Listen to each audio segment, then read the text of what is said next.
They called it a condemned ruin. Then the dead cable pulled tight at exactly 6:18. Mara Keene first saw the Hoist house at the hour when the road still belonged to Mist. The lawyer had called it a property, which made it sound like something with walls value, maybe even a door that closed against the weather. In the county records, it was listed as Parcel 14B, Lower Kestrel Quarry Road 1 former Hoist structure, with adjoining incline right-of-way. In the letter from her great-uncle's estate, it was described more simply the old Keene place. Mara had no memory of an old Keene place. She had memories of borrowed couches, state-issued backpacks, school offices where adults lowered their voices, and kitchens where people told her not to get attached to anything too fast. She remembered turning 18 with 2 trash bags of clothes and a list of resources printed from a county computer. She remembered learning the price of a room, the price of bad tires, the price of trusting someone who said they would pay her Friday. But she did not remember Owen Keene. The lawyer's office in Easton had smelled like toner wet wool and old coffee.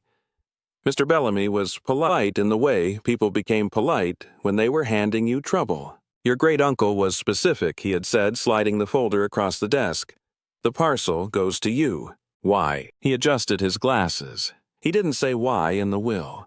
Did he know me? I believe he knew of you. That was a phrase Mara had heard before. It meant distance dressed as concern. The folder held a deed, a map, with faded boundary lines, a tax statement, and 3 photographs of a collapsed building crouched beside a wooded hill. The roof had fallen through the middle. One wall leaned outward as if tired of standing.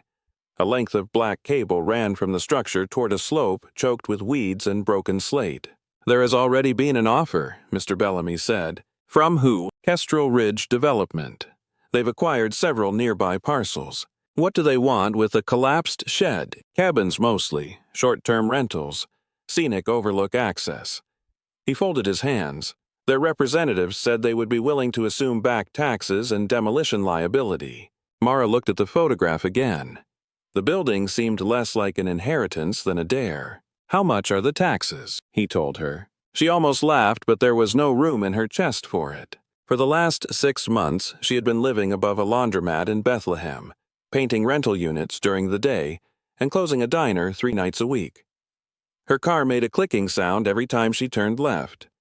She had $212 in checking 40 in cash and a jar of quarters she refused to touch unless things became truly bad. Can I refuse it? She asked. You can disclaim the inheritance, and then it would likely pass according to the remainder terms.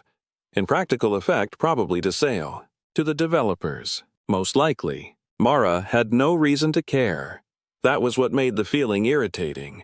She owed Owen Keene nothing. She owed the county nothing. She owed every abandoned building in Pennsylvania even less. Still, she took the folder. The next morning, before her diner shift, she drove north through towns built of slate roofs, narrow porches, and churches with names carved in stone. The road climbed past closed workshops, a volunteer fire hall, a cemetery behind an iron fence, and then thinned into a lane where a sumac pressed close enough to scrape her passenger door. A rusted sign leaned at the turnoff, Lower Kestrel Quarry, no trespassing. Someone had spray-painted over the warning in silver. Someone else had shot 2 holes through it. Mara parked where the road washed out. Dawn was beginning behind the hill, turning the fog pale at its edges. The air smelled of wet leaves, iron, and old stone. Every sound carried water ticking somewhere under rock, a crow complaining from a pine, her boots grinding slate chips into the mud. The Hoist house stood ahead of her, smaller than it had looked in the photographs, and somehow worse. The front wall was built of slate block, each piece laid by hand, dark and flat and uneven. The roof had caved in around a heavy timber beam that sagged through the center like a broken spine. Rusted metal showed beneath the wreckage, a drum as wide as a dining table, a cracked brake wheel, brackets bolted into stone. The cable wound around the drum and vanished through the far wall, then stretched up the incline through brush and saplings. Mara stopped at the threshold. There was no door, only an opening where one had been with hinge straps hanging loose and a padlock still locked through nothing. Well, she said softly, you are definitely a problem. Her voice sounded too alive inside the ruin. She took pictures with her phone. The tax office would want proof of condition. The developer would probably want more. Everyone wanted proof when proof helped them, and none when it didn't. She stepped carefully over fallen slate and tested each board before trusting it.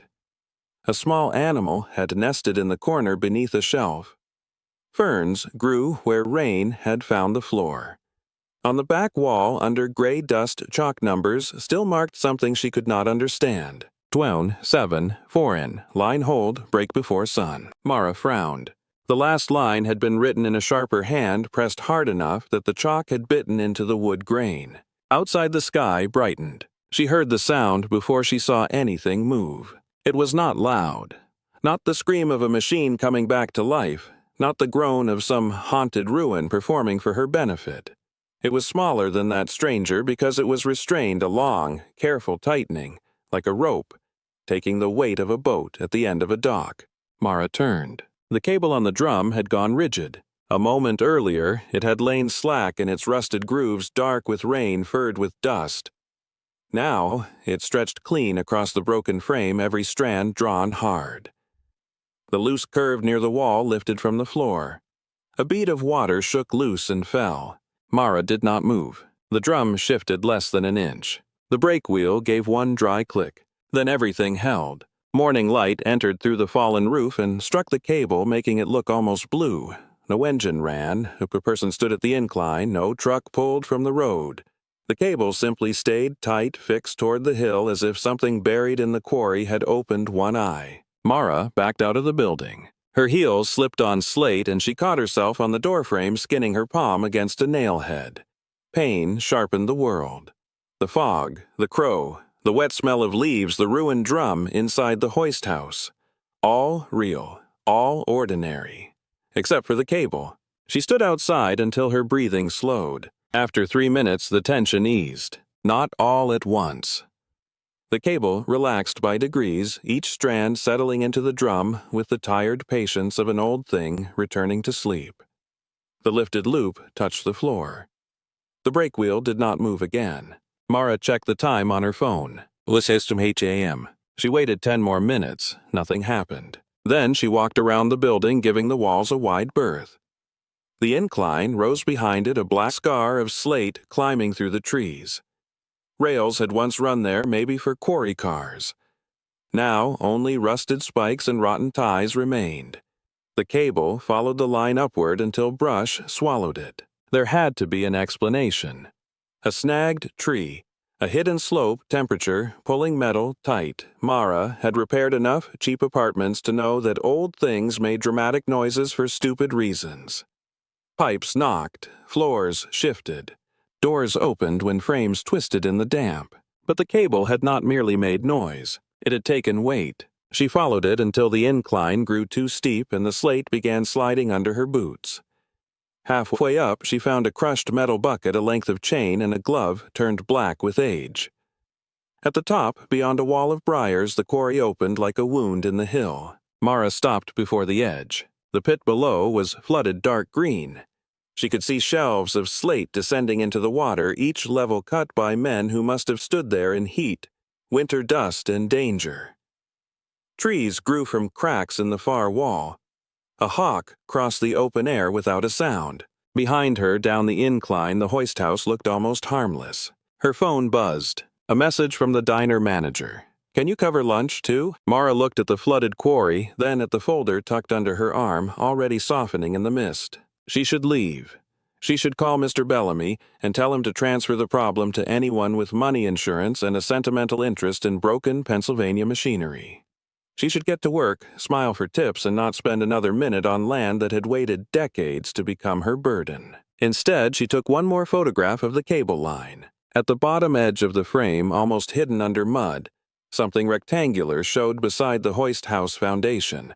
Not stone, not wood. Mara crouched and brushed it with 2 fingers. A slate tag, drilled with a hole at one end, lay half buried in the dirt.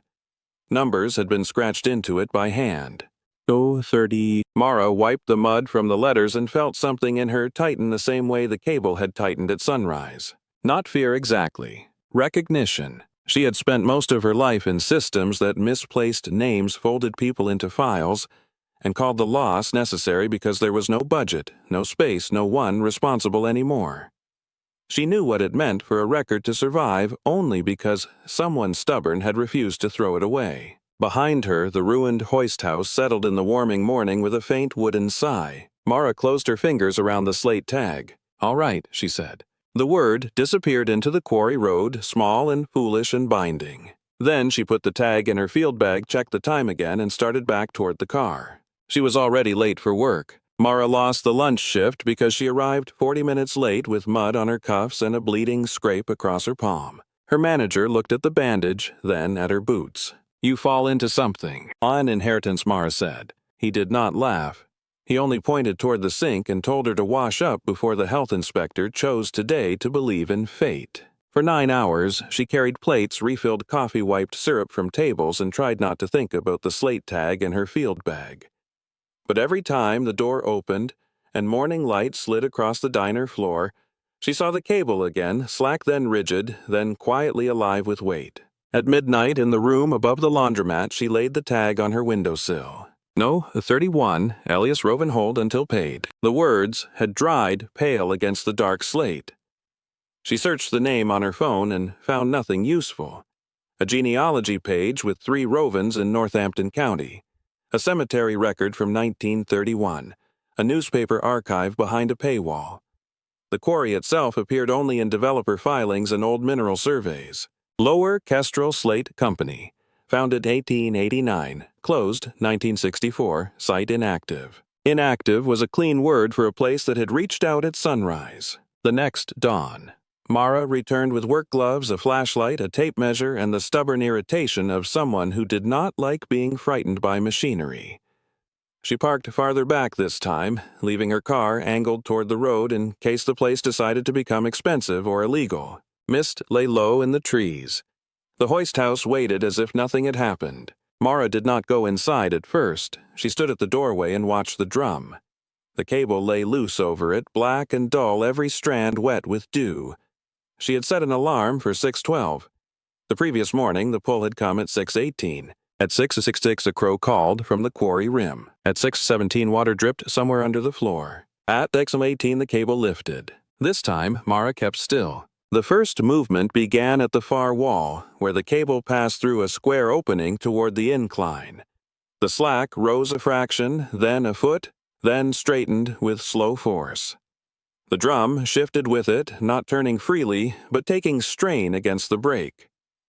Rust dust sprinkled from the housing.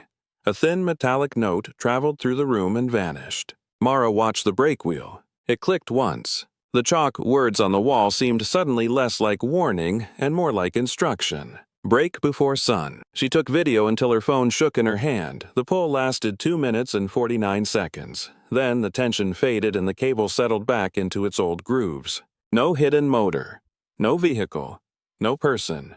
No wind strong enough to matter. She replayed the video twice and hated that it proved only what she had already seen. The practical part of her made a list. Cable expands and contracts. Counterweight somewhere on incline. Water movement. Loose brake. Collapsed debris shifting with temperature. Animal interference. Human interference. The last one made her look toward the trees. The road behind her was empty. By 8, she had cleared enough brush from the front wall to see the foundation.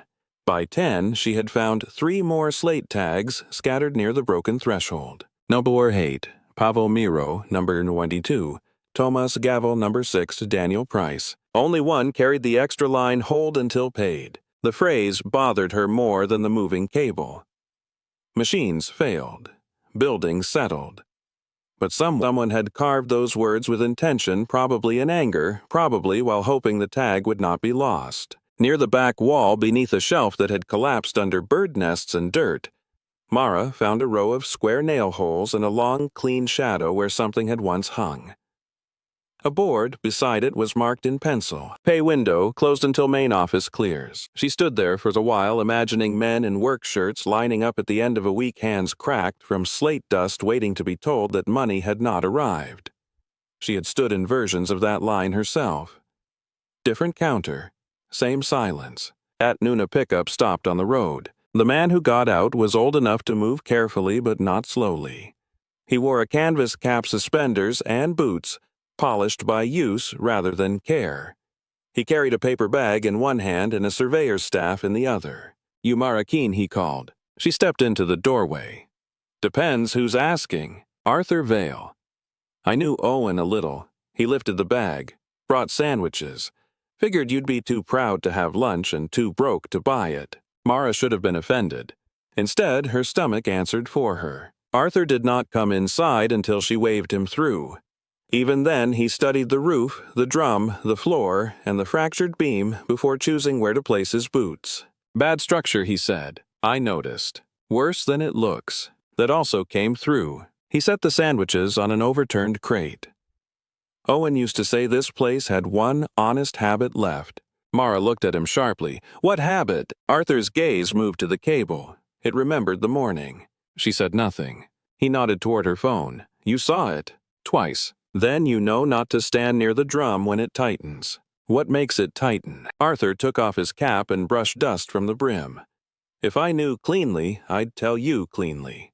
That is not an answer. No, it's the kind of answer old towns specialize in. He accepted half a sandwich when she handed it over and ate standing up as if the building did not deserve comfort. He had worked as a county surveyor for 31 years, he told her, before bad knees and worse meetings retired him. Owen had called him now and then about boundary lines, drainage, old maps. He believed there was a chamber under this floor, Arthur said. Mara looked down. The boards beneath them were dark with damp, in several places stone showed through. What kind of chamber? Counterweight pit, maybe. Service space. Hoist houses often had more below than people remember. Weight has to go somewhere. Did he ever open it? Arthur shook his head. He tried. Then the town inspector red-tagged the place. After that, he got sick. Convenient. Things often are when land becomes valuable. Outside, a truck passed slowly on the road, but did not stop. The windows were tinted. Kestrel Ridge Development had signs on 3 lots near the highway, all showing cheerful cabins with impossible views. Arthur watched it disappear. "They want the road," he said. "Your strip controls the old incline access.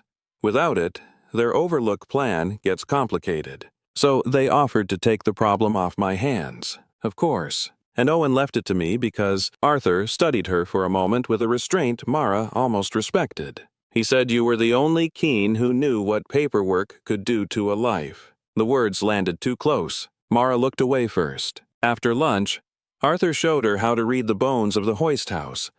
The drum had not simply hauled stone, it had controlled loaded quarry carts on the incline. The break wall was thicker than the others.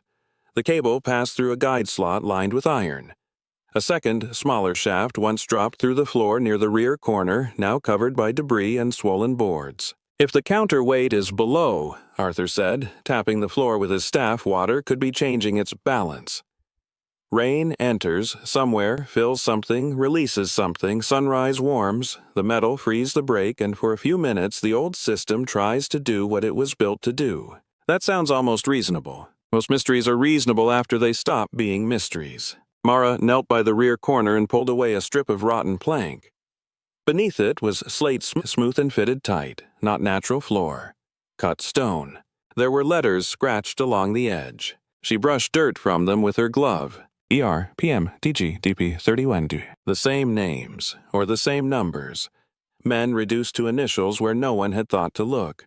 Arthur's expression changed. "You should photograph that." "I am. And then cover it again. Because once people know there's something under here, you'll have less time than you think." The warning annoyed her because it sounded true. Mara took the photographs, measured the stone, and sketched the room in a diner receipt notebook. For the first time, the ruin became something other than a burden.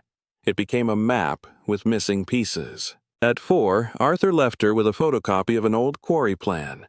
The lower half was blurred, but one mark appeared beneath the hoist house CW pit. Counterweight pit. Mara stayed until the light thinned. She braced a torn section of tarp over the break wall, stacked loose slate away from the hatch area, and packed the slate tags in a clean towel. Before leaving, she stood in the doorway and looked back at the cable. It lay, slack now, harmless as a dead vine. But Mara no longer believed it was reaching from the quarry. It was reaching from below. By the end of the week, Mara knew the hoist house had a schedule. At 6:18, the cable tightened. At 6:21, it began to ease. Rain made the pull stronger. Clear cold made the brake click louder. On one warm morning, when fog lifted early and sunlight reached the roof gap before 6, the cable stirred at 6:14, as if impatient with its own habit. She wrote it all down in the receipt notebook between food orders and rent reminders. Arthur Vale came every other day with more photocopies, each one worse than the last. Old quarry maps looked less like maps than arguments between men with rulers. Lines crossed, vanished, returned with new dates. The lower incline appeared on one plan, disappeared on another, then reappeared under the phrase abandoned workings. Companies loved that word, Arthur said, abandoned. It made responsibility sound naturally occurring. Mara was beginning to understand that every official word on paper had been chosen to make someone else's suffering look tidy. She found more slate tags along the foundation. Some were cracked, some blank, some drilled for chords that had rotted away. The names formed no simple list. Elias Roven, Pavel Miro, Thomas Gavel, Daniel Price, Samuel Okafor, John Witek, Luca Bellini, Aaron Reese. Under the break wall, on the cut slate rim, she found another marking. 38 do not clear. The letters had been made with a nail or awl. Not quick, not careless. Whoever carved them had wanted the stone itself to remember. On Thursday, a woman from Kestrel Ridge Development arrived in clean boots. Mara was outside sorting usable slate from collapsed debris. The woman parked a white SUV at the washout and walked up the road as if weeds were personally failing her. She wore a cream-colored raincoat, gold-framed sunglasses, and the expression of someone who had already decided the conversation's ending. "Mara Keene," she asked. Mara set down the pry bar. "Yes. Claire Dunham. Kestrel Ridge Development." She extended a card. "I'm glad I caught you. You didn't catch me. I'm standing on my land." Claire's smile adjusted by 1 degree. "Of course. I only meant this has become a difficult property for you, and I'd like to discuss a clean solution." The card was heavy. Mara did not take it. "Mr. Bellamy told me about your offer. That was preliminary. We're prepared to improve it." "To how much?" Claire named a figure. It was more money than Mara had seen at one time in her life. Enough to fix the car. Enough to prepay rent. Enough to stop counting grocery items in the aisle for a few months. Not enough to explain why Claire had driven up a ruined quarry road in clean boots before noon. "What's the rush?" Mara asked. "No rush. We simply prefer to resolve liabilities before permitting." "What liabilities?" Claire glanced at the hoist house. "The structure is unsafe. The incline is unsafe. The quarry pit is unsafe. If someone is injured here, you could face serious exposure." Mara almost said that she already knew what exposure felt like, but Claire would only misunderstand it. "I'm looking into preservation options," Mara said, "for this." The word came out too quickly. Mara let the silence sit until Claire noticed it. "It has history," Mara said. "I'm sure it does. But not every old industrial site can become a museum. Sometimes the kinder thing is to let a dangerous ruin be cleared." Kinder was a word people used when they wanted obedience to sound compassionate. Claire placed the card on a slate block. "Think about it.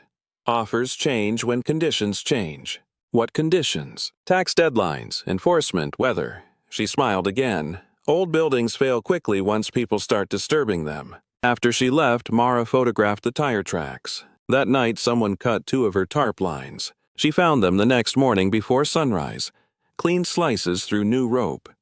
Rain had soaked the break wall, pooled in a low spot near the rear corner, and dripped steadily through a gap in the floor. At 6:18, the cable pulled harder than it ever had. The drum shifted nearly 2 inches. The entire hoist house answered with a deep wooden complaint. Mara stood outside in the rain, heart hammering, and watched the back corner of the floor rise.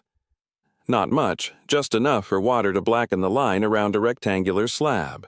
The hidden hatch was real. She called Arthur. He arrived in 20 minutes with coffee, a hard hat, and a young man named Benji Torres, who owned a garage on the south edge of town and looked at the hoist mechanism the way some people looked at injured dogs.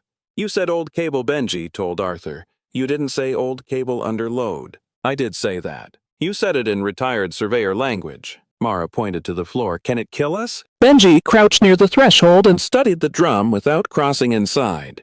He was maybe 27 with oil-dark hands and rain stuck in his eyelashes. Everything can kill you if you give it the right opportunity. Helpful. The brake is holding barely. Something below is pulling through the drum. Maybe a weight. Maybe a stuck carriage, maybe water filling a bucket system. But if that brake tooth shears the cable, could run or snap. So we don't open anything, not while it's tight. They waited in the rain until the cable eased. Benji marked the brake position with chalk. Arthur set stakes outside the walls and ran a string line across the floor. Mara held the flashlight as if steadiness could be borrowed through the wrist. Together, they cleared the rear corner. The hatch was not wood. It was slate cut thick and fitted into an iron frame. One edge had been hidden under debris. The other sat beneath the collapsed brake beam, impossible to lift without moving part of the mechanism. Benji whistled under his breath. Somebody meant for this to stay shut. Or stay safe, Arthur said. Those are different intentions. Mara knelt and wiped mud from the iron frame. There were marks near the hinge, side 4 short lines, then a gap, then one long slash. Not letters, a count. She slid her fingers along the frame until they caught on a seam. The slate tag in her field bag seemed suddenly heavier. Can we move the beam? She asked. Benji looked up at the sagging roof. Can and should are going to have a long conversation. Arthur unfolded an older plan and weighted the corners with stones. The CW pit mark sat exactly beneath the hatch. A second notation, almost illegible, ran along the brake wall. Auxiliary release chamber, main office lock. Mara read it twice. Main office, she said. That phrase was on the pay window board. Arthur's face tightened. Show me. She took him inside and pointed to the pencil words. Pay window closed until main office clears. He stood very still. What? There was an accident, he said. You told me. No. I told you there were stories. I never knew which ones were smoke. He touched the board lightly, not quite covering the words. My grandfather said men waited outside the pay window after the lower incline failure. He said families came too. The company claimed the dead were subcontract labor, not regular employees. Some names never made the paper. How many? Arthur did not answer fast enough. How many? Officially 1 injured, no fatalities. And unofficially 4 missing, maybe more. But men left quarries all the time. That's what people said. Immigrant workers moved on. Black workers moved south. Welshmen went back to Wales. Italians followed rail work. Everyone had an explanation that required no grave. Mara looked at the slate tags on the crate. Elias, Pavel, Thomas, Daniel. 4 names had been carved into the hatch rim. Certainty to do. Hold until paid. A cold anger moved through her, patient and unfamiliar. Not the quick defensive anger she used when someone shorted her wages or spoke to her like a problem. This was older, wider. It entered the room and found all the places where dust had been allowed to settle over deliberate harm. Benji broke the silence. If there are records under there, you need a lawyer before you need a wrench. I have a lawyer, a state lawyer. Yes, you need a different lawyer. Mara almost smiled despite herself. They spent the afternoon making the site less likely to collapse. Benji refused to touch the brake without cribbing. Arthur called a preservation contact in Bethlehem.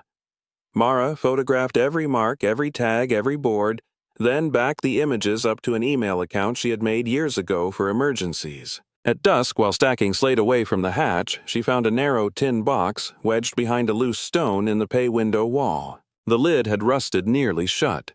Benji opened it with a screwdriver and patience. Inside were 6 envelopes tied with black thread. The paper smelled of mildew and metal.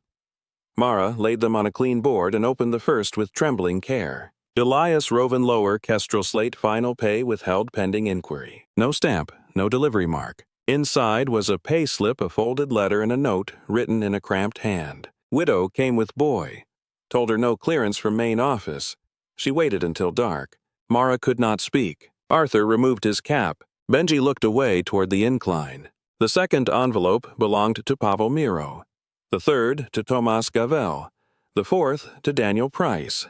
The fifth contained no payslip, only a letter in Welsh, and a child's drawing of a man beside a quarry cart. The sixth was addressed simply, "For the men under the weight." Mara did not open it there. Rain began again soft, at first ticking through the ruined roof. The hoist house darkened around them, but the slate walls seemed closer now, less empty.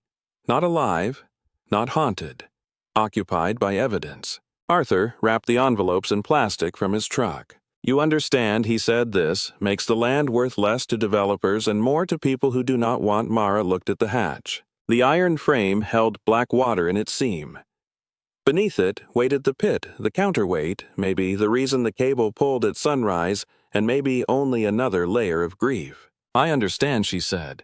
But that night, when she returned to the laundromat room, there was a county notice taped to her door. "Unsafe structure complaint, Lower Kestrel, Quarry Road inspection pending." No one at the diner knew where she lived. Mara stood in the hallway while washers thumped below her and fluorescent light buzzed above. The notice shook once in the draft from the stairwell. For the first time since she had seen the cable move, she felt genuinely afraid. Not of the dead, of the living who knew exactly where to press. The inspector came on a Monday morning with polished shoes, a county badge, and Claire Dunham's business card tucked visibly behind his tablet case. His name was Harold Nace. He introduced himself without looking at the hoist house first, which told Mara more than the badge did. "We received a complaint regarding unauthorized activity at an unsafe structure," he said. "From who? Complaints can be confidential. Can they also be convenient?" Nace's eyes moved to Arthur, then to Benji, who had spent the morning setting temporary braces under the sagging roof beam. "You are allowing people inside. They're helping assess the site. Are they licensed structural contractors?" Benji held up a hand, mechanic, not claiming otherwise. Arthur said retired county surveyor. Nace gave him a thin smile. Retired being the active word. Mara wiped rain grit from her palms onto her jacket. "What do you need?" "I need you to cease all work immediately until the property is inspected, stabilized by licensed professionals, or demolished." Demolished. That may be the safest option. He said it while standing 10 feet from a structure that had survived storms. Neglect and men who found old records inconvenient. Mara had the sudden clear sense that safety in his mouth meant silence with paperwork. "I'm documenting historical material," she said. "This is not a registered historic site." "Not yet." "Then it is an unsafe private structure." Arthur stepped forward. "Harold, the old plans show a counterweight pit beneath the break wall. If there are industrial records inside, Demolition could destroy evidence." Nace's jaw tightened at the use of his first name. Evidence of what? "That is exactly why it should not be bulldozed. I'm not here to debate folklore." Mara looked at the hoist house. The cable lay slack across the drum, ordinary in the gray light. The hatch seam was covered again with boards and a tarp. The envelopes were no longer on site. They were in a plastic storage bin under Mara's bed, photographed, backed up, and wrapped like something living. "I want the inspection," she said. "Full report. Written findings. If you order demolition, I want the legal basis." Nace finally looked at her. "You have 10 days to present a stabilization plan or restrict all access pending enforcement." "Fine. No entry into the structure." "Fine. No alteration of mechanical components." Benji made a sound that might have been agreement or disgust. Nace tapped on his tablet. "Failure to comply may result in fines." Mara thought of her checking account of the cracked windshield of the diner manager cutting her hours because she had asked for too many mornings off. Fines were not abstract. They were rent, food, gas, the narrow ledge she walked every day. Nace seemed to know it. When he left, Claire's white SUV passed him on the road going the opposite direction. She slowed near the washout but did not roll down her window. Her sunglasses turned briefly toward Mara, then toward the hoist house, then away. Benji stared after her. That was subtle. Arthur said people rarely need subtlety when the process is on their side. Mara stood in the drizzle with the notice folded in her fist and tried to decide whether anger could be used as a building material. For 2 days she did not enter the hoist house. She worked her shifts, slept badly, and made phone calls during breaks from behind the diner's dumpster because it was the only place the exhaust fan drowned out traffic. Preservation groups sent her to voicemail. Legal aid told her property disputes were outside their intake unless eviction was involved. A university archivist replied with interest, then asked whether the materials had clear provenance and whether she had temperature-controlled storage. Mara looked at the plastic bin under her bed and almost wrote back, "The temperature is laundromat." She did not. Arthur found an industrial archaeologist named Dr. Lena Osei, who agreed to come Saturday if Mara could cover gas and lunch. Benji found used scaffold planks and refused payment. The diner manager gave Mara Friday night off because he said she was scaring customers by staring at them like they were structural problems. On Friday evening, Mara returned to the quarry alone. She did not cross the threshold. She sat on a slate block outside the hoist house and listened to the building in the cooling air. It creaked. Water moved below it. A loose strip of metal ticked against stone when the wind touched it. She opened the 6th envelope. For the men under the weight. Inside was a letter written on company stationery, unsigned at the bottom, but covered in notes in another hand. Mara unfolded it carefully. Lower Kestrel Slate Company regretted to inform the families that the July 17th incline incident had resulted from improper handling by transient laborers whose employment status remained under review. Pending formal classification, wages and injury claims would be held until confirmation from the main office. In the margin, someone had written, "Lies. They were listed. I saw ledger page 31. Below that, OK, do not burn, Owen Keene." Mara read the initials twice. Her great-uncle had not discovered the hoist house late in life. He had been holding this for years. A smaller folded page lay behind the letter. It was newer, written in blue ink with a hand that shook. "Mara, if this reaches you, it means I failed to finish what I started. I have been cowardly in some ways and stubborn in others. You deserved family before land. I know that. I knew where you were placed when you were 12, and I did not come. I told myself I had no right. That was easier than admitting I had no courage. The hoist house is the only thing I can give you that no one else in this family wanted. That may sound cruel. Maybe it is. But there is truth under it, and I thought truth should belong to someone who knows the cost of being misplaced in official records. The cable pulls at sunrise because the old counterweight brake releases when the lower chamber warms and water shifts.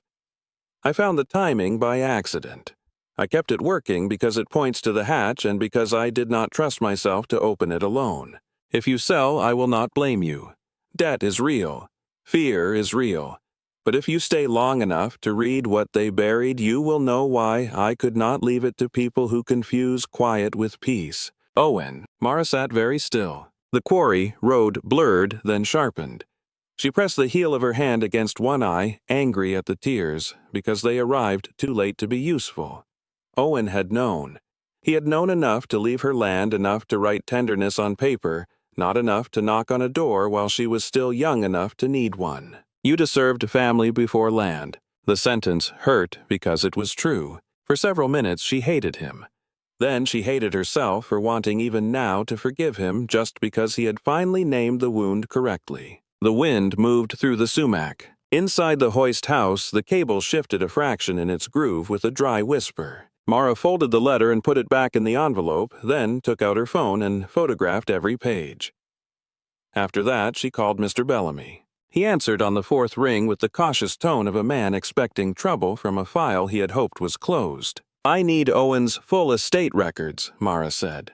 "Any correspondence, any notes about the quarry, anything he left with you that you decided wasn't part of the deed." There was a pause. "Mara, some personal papers were sealed at his request unless you asked for them. I'm asking. I can prepare copies Monday. Prepare them tomorrow.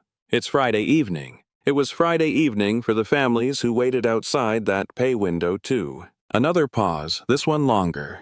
"I'll be at the office at 9, he said. On Saturday, Dr. Lena Osei arrived in mud-splashed jeans, a black rain shell, and the calmest eyes Mara had ever seen near a condemned building. She circled the hoist house twice before speaking. "This is not a shed," Lena said.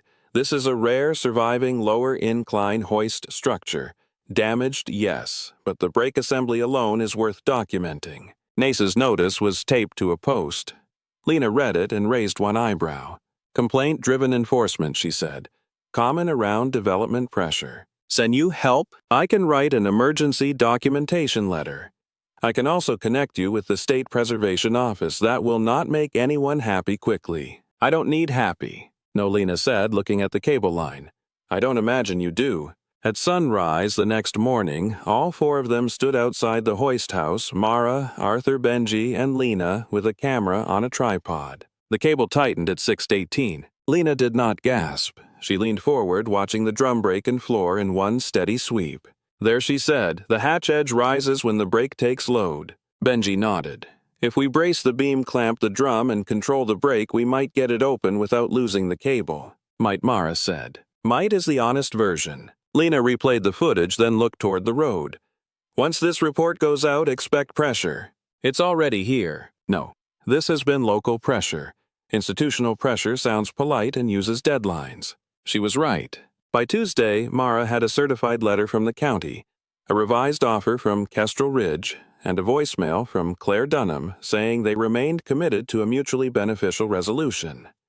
By Wednesday, someone had removed the stakes Arthur set near the property line. By Thursday, Benji found fresh saw marks on one temporary brace. He came to the diner that evening, slid into a booth near closing, and put the cut brace on the table. "You need to stop sleeping alone above a laundromat with those papers," he said. Mara poured him coffee she did not charge for. "I'm not moving in with strangers because of a piece of wood. Arthur has a spare room." "No." Lena said the university could hold the documents temporarily. "That I'll consider." "You should consider all of it." She looked at the brace.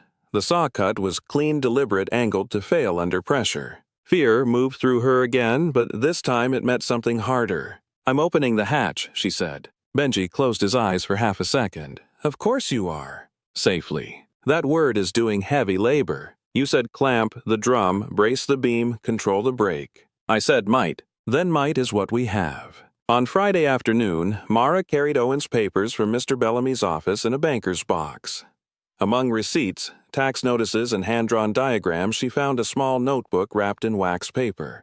Owen had labeled it, "Sunrise Release, Do Not Force Before Cable Sets." Inside were years of observations: temperature, rainfall, cable movement, brake position, sketches of the counterweight system, notes about water entering through an upper drain and filling a hidden balance tank. He had solved most of the mystery and stopped at the threshold. The final page held only one line: "The chamber will open when the weight is acknowledged, not conquered." Mara almost laughed at the old man drama of it. Then she looked again at the sketches and understood. The mechanism was designed so the hatch could not be lifted while the cable was slack. The cable tension shifted the brake beam just enough to clear the hatch lip. The weight below had to be held, not fought. It was asking to be listened to at the exact moment it still knew how to speak. At dawn on Saturday they were ready. Benji had clamped the drum with chain and steel blocks. Arthur had marked a safe line outside the building. Lena had cameras set from 2 angles. Mara stood at the threshold wearing a hard hat that kept sliding over her braid and gloves stiff with cold. The sky paled. Water ticked under the floor. At 6:18 the dead cable pulled tight. The brake wheel clicked. The ruined beam lifted the width of a finger. Benji looked at Mara. "Now," he said, and for the first time in decades the hatch under the hoist house moved. The hatch gave first with a sound like a long-held breath leaving a throat. Not a slam, not a break. Just the old slate edge sliding free of its iron lip by less than an inch, then 2. Benji held the brake block steady, while Mara and Arthur leaned in with pry bars, keeping the motion slow enough that the cable did not surge. Then the hatch lifted. Cold air came up from below, damp and mineral, and old enough to feel like a separate season. Mara shone her flashlight into the opening and saw a narrow stair cut into slate descending along one wall into darkness. The steps were worn in the middle from years of boots. A rusted handrail ran beside them, pitted but still fixed to the stone. Lena breathed out once through her teeth. Someone maintained this. Arthur stared into the opening without speaking. Mara crouched at the edge. The beam of her light caught a second chamber below the stair landing, then a third space beyond that, all fitted with slate and iron. Not a pit. A hidden room. Maybe 2. "Can you smell that?" Benji asked. Oil, Mara said. "Coal dust, too." Lena adjusted her camera. "And paper." That was when Mara saw the first box. It sat on a low shelf beneath the stair, wrapped in oilcloth and stacked beside a row of metal ledger tins. Each tin was labeled in the same cramped hand she had seen on the company letter. Some names were scratched into the lids. Others were only numbers. The shelf extended farther into the chamber than the flashlight could reach. Mara looked at Arthur. "You knew this was here." He shook his head once. "I knew something was." "Same thing." "No, not the same." She could have argued, but the pit below had a gravity of its own. She felt it pull at the room, at their attention, at the whole old lie that had been built to cover it. Benji tied off a rope to a beam and climbed down first, careful and silent. He tested each step before committing his weight. Mara followed, then Lena, then Arthur, with a stiffness that made the handrail squeal. The stair ended at a landing barely wide enough for two people to stand shoulder to shoulder. From there, the chamber opened into a low room lined in slate, no larger than a small garage, but packed with records. Ledger tins, wooden crates, envelope bundles tied in blackened string, rolled maps inside tin tubes, a biscuit box full of slate tags, a small steel cabinet with a broken lock and an inventory list pasted to the door. Everything had been placed there to wait. "Jesus," Benji said softly. Mara moved her light across the nearest wall and found more markings. Names, dates, shifts, tonnage, injury notes, wage deductions, weather entries. And beneath those, the record of the lower incline failure written in 3 different hands. July 17, brake delay. Load run too long. Misaligned cart. Main office notified. Hold wages, do not file locally. Arthur's face had gone gray. Lena knelt near a crate and lifted a folder carefully by one corner. "These are labor records." "Not just labor," Mara said. She had found a bundle of letters tied with twine. She recognized the ink from the envelope in her room. The handwriting matched Owen's. One-page read: "If the men are declared transient, the company keeps the land, the records, and the silence. If the names survive, the town will have to answer to them." Another: "They never paid the widows. They paid the fence repairs and the foreman's brother. They paid the inspector's lunch. They paid for the story they wanted." Mara stood very still. Somewhere above them, the cable gave a faint metallic twitch in its groove. Benji looked up instinctively. "We should finish fast." Lena nodded. "Photograph first. Move nothing else until cataloged." Mara was already opening the biscuit box. Inside were the slate tags, all drilled at one end, many wrapped in paper strips. Some names repeated. Some did not. All had been organized by year. On the underside of the box lid in pencil, Owen had written a list. Elias Rovan Pavel Miro, Thomas Gavel, Daniel Price, Samuel Okafor, John Witek, Luca Bellini, Aaron Reese. Then, lower down, widow contact cards in left tin, pay slips in red envelope. Copy to archive if found. Mara's throat tightened. "He left instructions," she said. Arthur came down one step, then stopped as if the chamber itself had weight enough to challenge old knees. "He kept them here all along." "Why not send them out?" "Because once the company heard," Lena said, scanning a page, "they would have buried the records, or challenged the originals. This room was the safe copy." Mara laughed once, but there was no humor in it. "Safe from who?" 30 years of rain. Arthur looked at the walls, then at her. "Safe from people with bulldozers." That was when the flashlight beam caught the cabinet door. Not cabinet safe. The lock had been cut long ago, but not enough to open it cleanly. Benji crouched beside it and unjimmied the latch. Inside were 3 things: a sealed envelope, a small brass key, and a folded map with one corner blackened by smoke. Lena took the map. "This shows the whole lower property." Arthur pointed at a marked square near the quarry rim. "That's the old weighing shed." Mara unfolded the blackened corner and found a handwritten note taped to the back. OK did not stand for OK. It stood for Owen Keene. The note said, "If you have reached this room, do not trust the county office. The first complaint will be from Kestrel Ridge or its proxy. The second will be from someone paid to sound afraid. The documents must leave before they do." Mara looked up sharply. "How old is this?" Arthur took the note from her hand and studied the date in the corner. 3 years. So he knew they'd come. He knew what land attracts. The chamber had gone strangely quiet around them. Even the water drip above seemed to have slowed. Mara felt the old life of the quarry gathered in the room not as haunting, but as witness. Men had worked here. Men had waited here.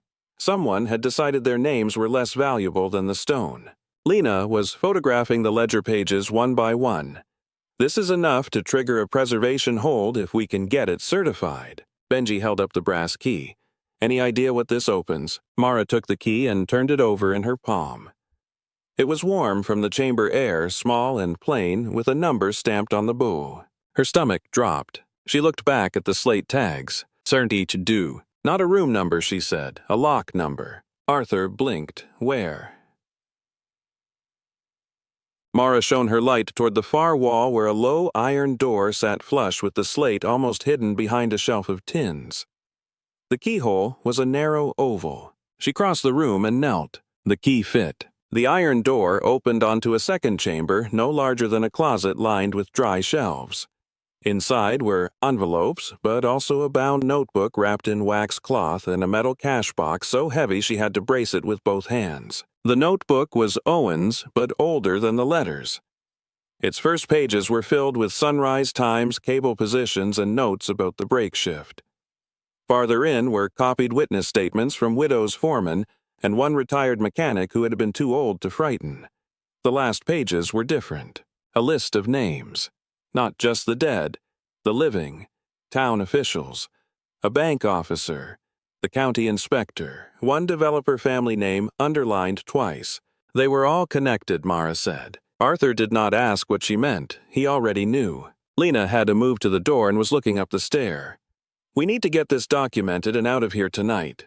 Benji frowned. Why tonight? Because Mara had just heard tires on the quarry road. Everyone froze. The sound came again. Slow.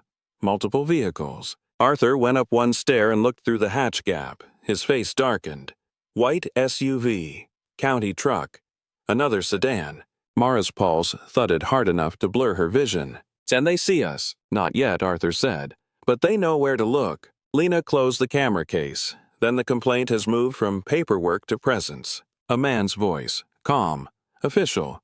Lower Kestrel property occupants, identify yourselves. Benji muttered, that's not a good sign. Mara looked at the chamber, the boxes, the ledger, the tagged envelopes, the notebook in her hands. For a second, she felt the old training of survival try to kick in. Hide the papers, leave, take only what fits. Keep your head down, live to fight another day. Then she looked at the names. No, 31, hold until paid. Do not clear. They had already waited long enough. Mara tightened her grip on Owen's notebook and lifted her chin toward the stair. Pack everything, she said. We're not leaving them down here. And while the voices moved closer above the hatch, the hidden room that had held its breath for decades finally began to empty into the light. The hatch did not stay open long. As soon as the boxes, envelopes, and notebooks began moving up the stair, the voices above shifted from command to urgency. Someone was calling for entry. Someone else was saying the structure was unsafe. Somewhere near the road, a truck door slammed. Benji went first with the ledger tins, using both arms and one hand on the rail. Arthur carried the envelope bundles in a plastic tote. Lena took the camera cards and the notebook pages she had already scanned, then climbed back up to keep documenting from the hatch. Mara stayed below with the cash box and Owen's notebook until the last possible moment, because she could not make herself leave the room until she had touched everything once. The air in the chamber felt different now that the records were waking up. Less like storage, more like release.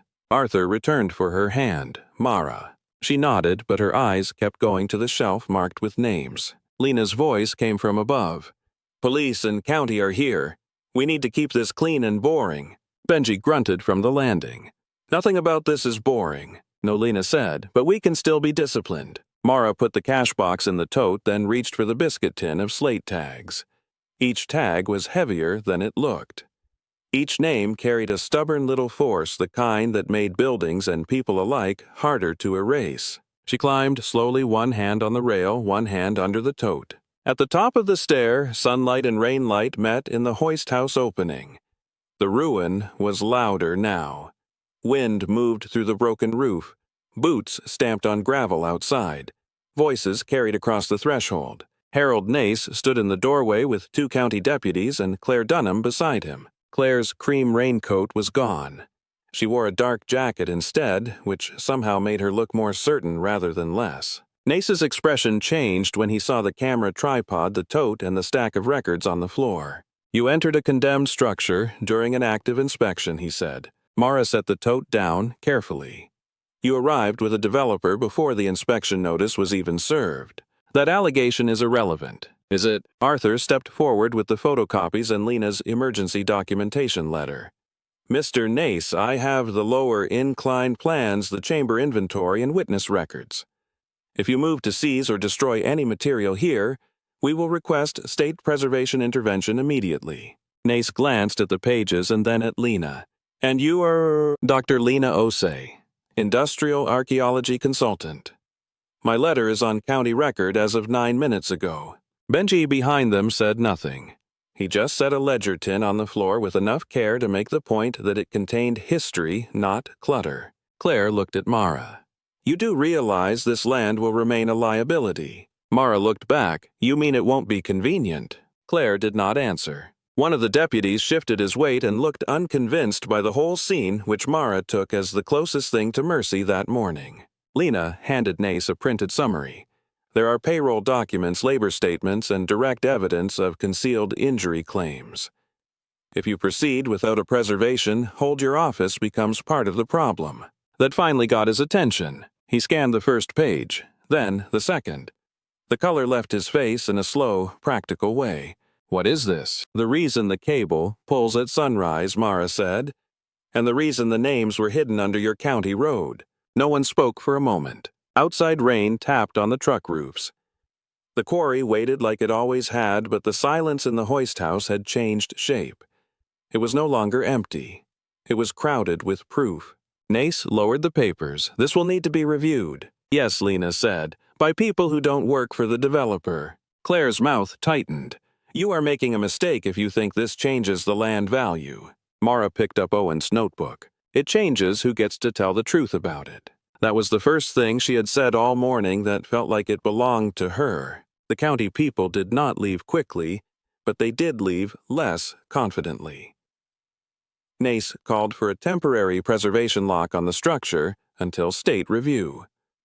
The deputies stayed long enough to make sure nobody touched the chamber. Claire spoke with someone on her phone in a voice too controlled to be calm. By noon, the story had already moved beyond the quarry. Arthur's preservation contact forwarded the records to the state office. Lena's university confirmed the labor archive could be stored and cataloged pending review. Benji hauled temporary barriers into place and swore under his breath at every loose board, as if the hoist house had personally offended him. Mara stood outside muddy and exhausted while the rain finally thinned to mist. She watched the cable rest slack over the drum. For the first time since she had inherited the place, the line looked less like a threat than a thread that had finally been followed to its end. 3 weeks later, the state issued a preservation hold. 6 weeks after that, the first public article ran with the names of the workers who had been hidden in the quarry records for decades. Families came forward with photographs, union badges, letters, and stories that had never been recorded anywhere official. A widow from Allentown brought a tin of saved payslips. A nephew from Scranton recognized his grandfather's handwriting in one of the letters. A retired stonemason identified the quarry mark on the slate tags and cried so quietly Mara almost missed it. Kestrel Ridge's cabin project stalled under review. County officials stopped calling the hoist house a shed. That mattered more than Mara expected. Winter came hard. Mara patched the roof, cleared the front wall, and worked with Benji to stabilize the brake assembly without changing the old mechanism that had revealed the chamber. Lena helped catalog the archive. Arthur brought food plans and the kind of patient company that did not ask to be thanked. She kept the cracked slate, kept the brake wheel, kept one length of cable visible above the restored floor. The chamber below became a climate-controlled archive and local labor history room with the slate tags displayed beside the ledgers and letters. The lower incline got a safe walking path, a small sign, and a bench where people could sit and read the names. On the first clear morning of spring, Mara returned at 6:18. The cable did not tighten. Nothing needed to. Mara touched the door frame once, then stepped back to let the morning in.